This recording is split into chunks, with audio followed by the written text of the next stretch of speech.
Donc bonjour à tous, je m'appelle Camille, j'étais dans la promo 2024 à la Tour et j'avais les spécialités HLP et SES et aujourd'hui je suis en prépa D1, donc ça veut dire que c'est un cursus hybride ou c'est une forme de double cursus où d'un côté on est en licence simple de droit à la fac d'Assas et en même temps on fait une prépa pour préparer le concours de Normal Sup, donc c'est le Normal Sup en droit et en économie, donc c'est le Normal Sup Rennes.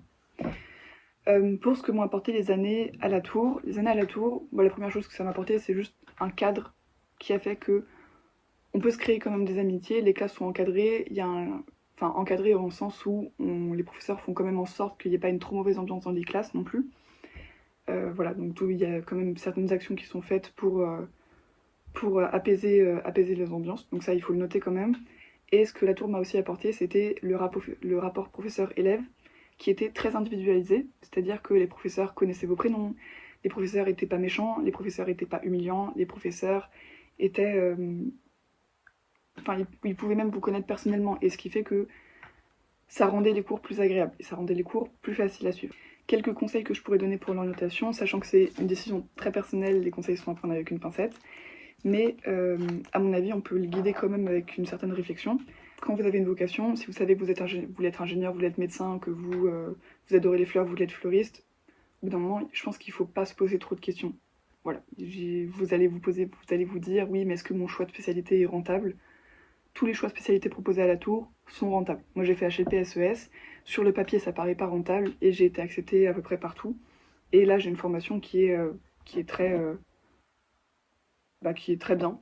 Donc vraiment, faites pas vos choix en fonction de la stratégie, faites vos choix en fonction de votre vocation, faites vos choix en fonction de vos goûts. Si vous êtes mauvais en maths par exemple, et vraiment très mauvais, et que vous savez que vous pouvez pas vous améliorer ou que ça vous demanderait trop de temps, ça sert à rien de continuer dans cette voie. Enfin ça c'est mon avis.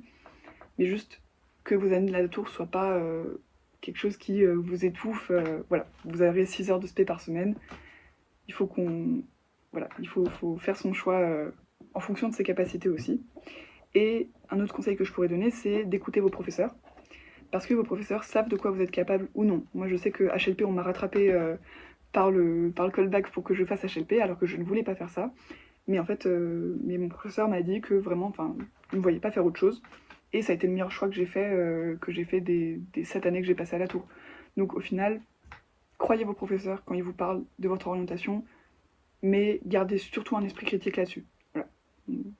C'est le conseil que je peux donner pour l'orientation, toute proportion gardée. Ce que j'ai pu sous-estimer en arrivant en prépa D1, ça a été beaucoup de choses, parce que ça a été notamment le fait qu'on n'ait pas de vacances en prépa D1, et ça a été ça a été quand même un choc, et puis il fallait l'assumer parce que, étant donné qu'on a un double cursus, en fait, en prépa normale, vous avez des vacances. À la fac, vous n'avez pas de vacances à part Noël, et vous avez 4 mois de vacances normalement enfin, grosso modo, pour l'été. En prépa, enfin, à ma prépa, à la prépa D1, étant donné que vous êtes en prépa et à la fac, ça veut dire que quand la prépa est en pause, la fac continue. Et en plus, normalement, c'est le moment où ça commence à remuer à la fac. Vous avez les vacances de Noël, mais vous avez concours blanc à la rentrée. Vous avez une pause de la prépa qui s'arrête, mais vous avez vos cours à Assas, vous avez des galops d'essai, vous avez potentiellement vos partiels après, etc. Donc en fait, vous n'aurez pas de vacances. Autre chose que j'ai sous-estimé, c'est l'arbitrage fac et prépa, parce que la fac, votre échéance, c'est tous les 4 mois, et à la fin de l'année, si vous n'avez pas 10, eh bien vous ne passez pas. Sauf que avoir 10 à la fac à Assas, c'est compliqué. En général, on s'en sort bien, mais c'est dur à avoir, c'est pas quelque chose qu'on a comme ça. Et la prépa, votre échéance est dans 2 ans. Donc c'est dur de ne pas prioriser uniquement Assas et de ne pas laisser tomber le concours en même temps. Voilà, c'est les difficultés que j'ai trouvées. Et même par rapport à tout ce qui est camaraderie, ça a été très très compliqué. J'ai eu de la chance d'arriver à la prépa avec 2 de mes meilleurs amis, ce qui fait que j'ai jamais été seule. Maintenant, je sais qu'il y a une dizaine de personnes qui partent cette année parce qu'elles ont été seules. Voilà. Et parce qu'en prépa D1, c'est impossible de réussir seul. La charge de travail est. En fait, c'est juste. Enfin, je veux dire, je pense que c'est pas possible pour de vrai. C'est pas d'histoire de fainéantise ou quoi, c'est juste que il y a trop de quantité et du coup, il faut diviser le travail. Et donc voilà. Et il faut savoir que l'ambiance de camaraderie en D1 n'est pas là. Et à la fac non plus. Donc, c'est très compliqué. Et je pense que je me suis sentie seule. Sûrement si j'avais pas été en D1 sans mes meilleurs amis qui étaient avec moi. Voilà, donc ça c'est quand même quelque chose que je vais noter. l'ambiance en D1 c'est la compétition, et il faut apprendre à connaître les autres. On est 54 dans une classe, voilà, c'est un peu compliqué. Et c'est notamment ce que la tour aurait pu apporter par rapport à cette formation, c'est ça, c'est le suivi de la part des professeurs aux élèves, et le fait de créer une forme de bonne ambiance, et voilà. Et notamment, vraiment j'insiste sur le suivi des professeurs, parce que là, à ma prépa, le professeur parfois font exprès de ne pas apprendre nos prénoms, pour, je sais pas pourquoi, mais ils font exprès de pas apprendre nos prénoms, et voilà. Donc on est un peu laissé à nous-mêmes parfois, et parfois même les professeurs sont très humiliants, ou alors sont vraiment trop présents, donc vous avez des appels à 23h, vous avez... Voilà, c'est un esprit qui est pas le même qu'à la tour. Et au niveau des frais de scolarité, la fac c'est 175 € l'année, mais la prépa D1 c'est 9500 € l'année, et c'est très cher. Et l'explication c'est simplement que c'est pas qu'ils veulent être absolument privés hors contrat type élitiste, c'est que l'État ne veut pas les faire passer sous contrat, ce qui reviendrait à faire passer de 9000 à 2000 €. Donc voilà, donc le prix est là. C'était plus facile que prévu en prépa D1, c'était le deuxième semestre, parce que en fait, une fois que vous avez réussi votre premier semestre à Assas, et que vous vous êtes assuré donc d'avoir un deuxième semestre potable et d'avoir votre année, ça veut dire que à la prépa, vous pouvez faire d'autres choses. Donc vous pouvez faire, moi j'ai fait un concours d'éloquence, j'ai refait des conférences à droite à gauche, j'ai recommencé le sport.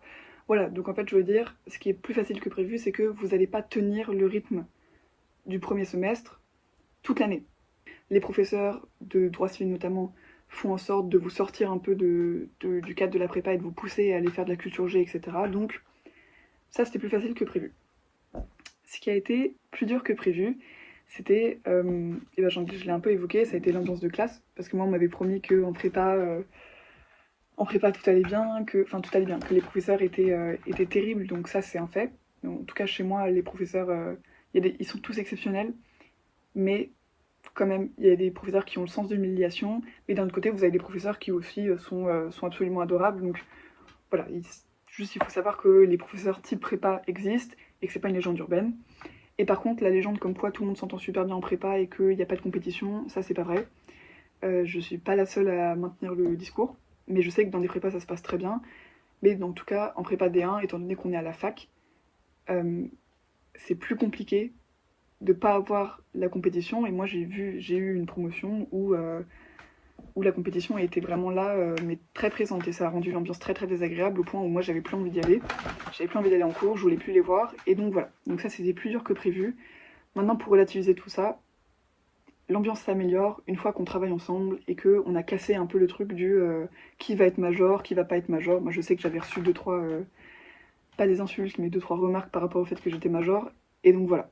Enfin, en certaines matières, donc voilà. Donc c'est... Niveau ambiance, c'est plus dur que prévu, mais c'est plus simple niveau épanouissement. Vous allez être intellectuellement épanoui. Maintenant, c'est 2 ans qui sont sacrifiés, il faut le savoir.